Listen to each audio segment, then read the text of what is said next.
When Black Ops 3 was first announced, I remember everyone being up in arms about the Specialist characters. Most people assumed that the Specialist would ruin the game. I think Treyarch had this in the back of their mind when they were developing these characters. But even now, 5 months into the game's lifespan, quite a few people complain that the Specialist characters are nothing more than things people didn't like from previous Call of Duty games. For example, Spectre's Ripper weapon is more or less the commando perk from the Modern Warfare series, giving players a ridiculous lunge range. Or maybe that the Vision Pulse is like a wall hack. Essentially, these weapons and abilities kill two birds with one stone. First, players who enjoyed using these perks or weapons from previous Call of Duty games still get to enjoy them in Black Ops 3. And second, players who hated suffering through games where everyone used the same overpowered perk or weapon don't have to anymore. For example, the Noob Tube. It's no surprise that a majority of players hate getting noob tubed. In prior games, there was nothing stopping someone from using one each and every life the entire match. But in Black Ops 3, the Specialist weapons and abilities only occur a few times in a game if that. And if they happen to get shut down, they'll have to start earning it all over again. So players shouldn't see Specialist abilities or weapons as rewarding players with things such as the Commando Lunge or the Noob Tube. Instead, players should see it as a simple yet effective method of restricting those types of play. With that said, Treyarch managed to find a perfectly balanced approach with the abilities and weapons. When it comes to the Specialist characters, what one player considers overpowered, another may find useless. And this is clearly evident by the loading screen prior to a matchup. You'll hardly ever see a game where everyone has selected the same weapon or ability. This variation is confirmation that balance was achieved. My goal for this video is to find out which ability my subscriber base thinks is the best in the game. Based on my own experiences, Specialist abilities are often overlooked. Many people want the outright kills associated with the Specialist weapons, yet hardly anyone wants indirect kills that come from the abilities. I won't beat around the bush with my own rankings. It's Prophet's Glitch that I find the best. Yet, to my surprise, hardly anyone uses it. The versatility that Glitch brings to the table is insane. I can't even tell you how many times Glitch has saved my ass from numerous gunfights I normally would have lost. If you've ever watched Dragon Ball Z, I like to compare Glitch to Goku's instant transmission. If I'm running along and happen to notice a red dot light up behind me on the minimap, I can glitch, warping to a position that lets me flank him. But as with any ability, there's a few downsides. First, what I like to call the "where the hell am I" response. If you've tried this ability a lot, you'll notice that once in a while it'll teleport you to a spot you weren't expecting.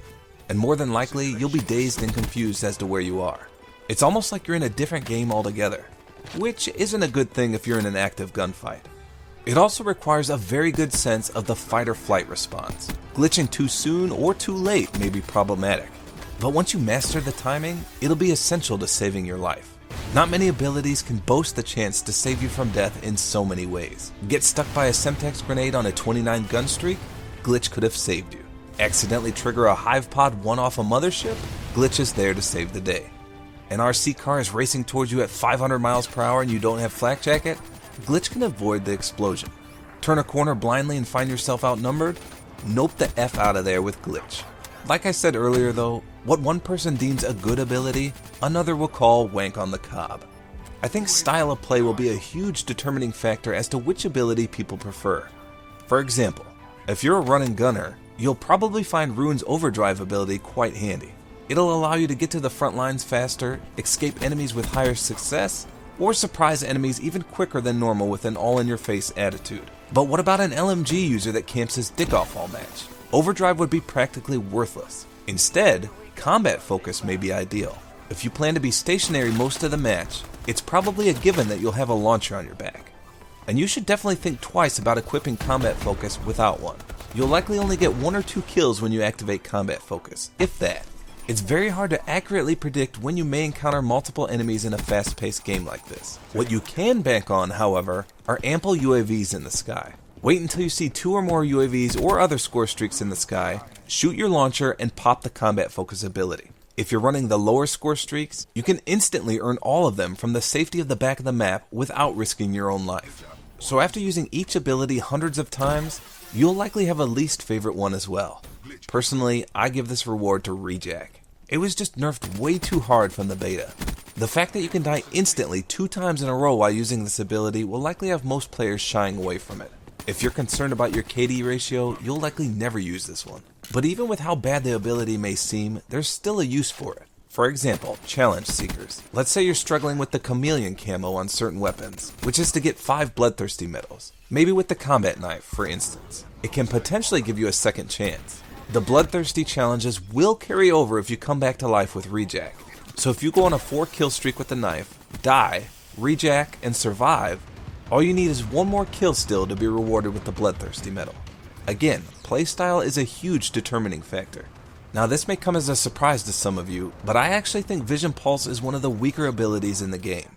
It recharges incredibly slow, and I find that it gives way too many warning signs to your enemies. Not only does your exact position on the map get broadcast to everyone's minimap, but anyone you tag gets doused in a menstrual red color, which basically alerts them that they should go in a different route before they suffer the wrath of a PMSing outrider. In a game like Call of Duty, where it's incredibly easy to call something underpowered or overpowered, I think they hit the just right factor perfectly here. Let me know in the comments what your favorite ability is, as well as your least favorite. As I mentioned earlier, I'm perfectly content doing the instant transmission glitch right behind an attacking enemy. Nothing is more satisfying to me than seeing my enemy's momentary shock and awe before cold cocking them into oblivion.